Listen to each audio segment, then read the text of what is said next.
में तो मुफ्ती साहब का बेताबी से इंतज़ार था और वो हमारे बगल में बैठे हुए हैं। तो आइए मैं मुफ्ती साहब से इंतहाई मुअद्दिबाना दरख्वास्त करता हूँ कि वो अपने तासुरात का इज़हार फरमाएँ, अपने मवाइद हसना से हम लोगों को मुस्तफ़ीज़ फरमाएँ।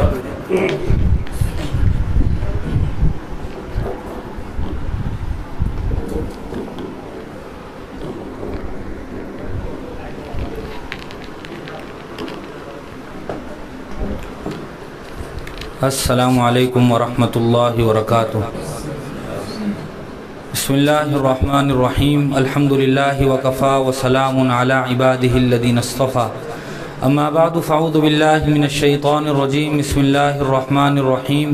इन्न हाज़ल क़ुरआन यहदी लिल्लती हिय अक़वम व युबश्शिरुल मुअमिनीना अल्लज़ीना यअमलूना अस्सालिहाति अन्न लहुम अजरन कबीरा।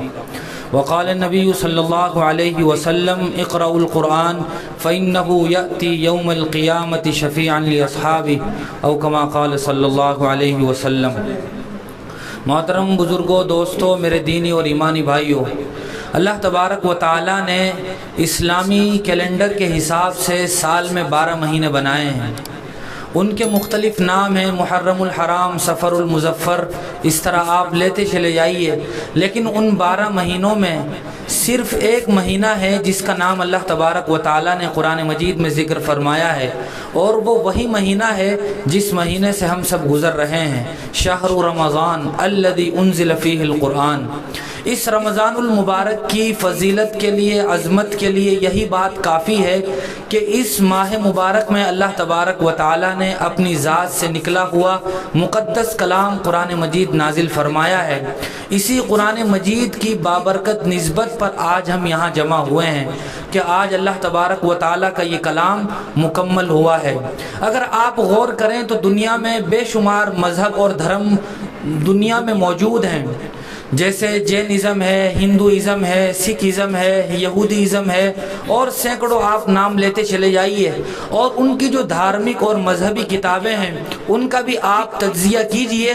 कुरान मजीद के अलावा कोई किताब ऐसी नहीं होगी जिसको इतनी कसरत के साथ दुनिया में पढ़ा जाता हो। रमज़ानुल मुबारक का महीना चल रहा है, पूरी दुनिया में लाखों नहीं करोड़ों मस्जिदें होंगी।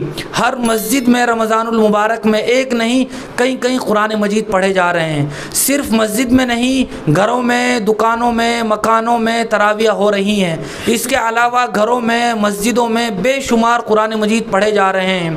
घर की ख़वातीन, औरतें, बच्चे बच्चियाँ न जाने इस माह मुबारक में कई कई बार कुरान मजीद मुकम्मल करती हैं। ये सिर्फ कुरान मजीद का एजाज़ है और कुरान मजीद की खुसूसियत है कि इतनी कसरत के साथ कुरान मजीद को पढ़ा जाता है। याद रखना चाहिए कि कुरान मजीद के हमसे कुछ तकाज़े हैं, कुरान मजीद के हमसे कुछ मुतालबे हैं। कुरान मजीद ये सिर्फ़ कोई झाड़ फूँक के लिए या बरकत की कोई किताब नहीं है कि हम कुरान मजीद को साल में चंद दिनों में उठाते हैं। एक तो किसी के यहाँ इंतकाल हो जाए, किसी घर का या दुकान का उद्घाटन करना हो, या ये कि कोई मखसूस मौका हो, सिर्फ़ उन दिनों में हम कुरान मजीद की तिलावत करते हैं। और साल भर ये कुरान मजीद घरों में हमारी ताकों की ज़ीनत बना रहता है। इसका जुज़दान, इसके सफ़े मिट्टी में अड़ जाते हैं। हालांकि कुरान मजीद ये दस्तूर ज़िंदगी है, ये एक लाइफ स्टाइल है। हर लम्हा हमें कुरान मजीद से अपने आप को वाबस्ता रखना चाहिए। हर वक्त कुरान मजीद से हमें अपने आप को मुंसलिक रखना चाहिए। और ये आज तक की इस्लामी नहीं बल्कि इंसानी तारीख़ रही है कि जिस कौम ने भी अपने आप को कुरान मजीद से वाबस्ता रखा है उनको अल्लाह तबारक व तआला ने अपनी खुसूसी मदद और नुसरत से नवाजा है। सहाबा इकराम के बारे में आता है, वो मुअज़्ज़ज़ थे ज़माने में मुसलमान होकर और हम खार हुए तारीख़ क़ुरा होकर। आज उम्मत मुस्लिमा जो इस कदर परेशान है, तरह तरह की परेशानियों में, आजमाइशों में मुब्तला है, ये सिर्फ़ और सिर्फ इसलिए कि हम कुरान मजीद से दूर हैं। कुरान मजीद से जो रिश्ता हमारा होना चाहिए था आज वो रिश्ता हमारा बाकी नहीं है। इसलिए हमें इस बात की ज़रूरत है कि हम कुरान मजीद की तिलावत भी करें। और कुरान मजीद का जो दूसरा अहम तकाज़ा है वो ये कि कुरान मजीद में जो कुछ अहकाम अल्लाह तबारक व तआला ने हमें अता फ़रमाए हैं उन अहकाम पर हम अमल करने वाले बन जाएं। तीसरी बुनियादी और अहम चीज़ जिसका कुरान हमसे मुतालबा करता है वो ये है कि कुरान मजीद को हम ख़ुद भी सीखें, अपने बच्चों को भी सिखाएं, और जहाँ तक हमसे मुमकिन हो सके हम कुरान मजीद को आगे तक, नस्लों तक, उम्मत तक पहुँचाने में अपना भरपूर रोल अदा करें। जनाब नबी करीम सल्लल्लाहु अलैहि वसल्लम का इरशाद है, खैरुकुम मन तअल्लमल कुरान व अल्लमा, कि तुम में सबसे बेहतरीन शख्स वो है जो कुरान मजीद सीखे और सिखाए।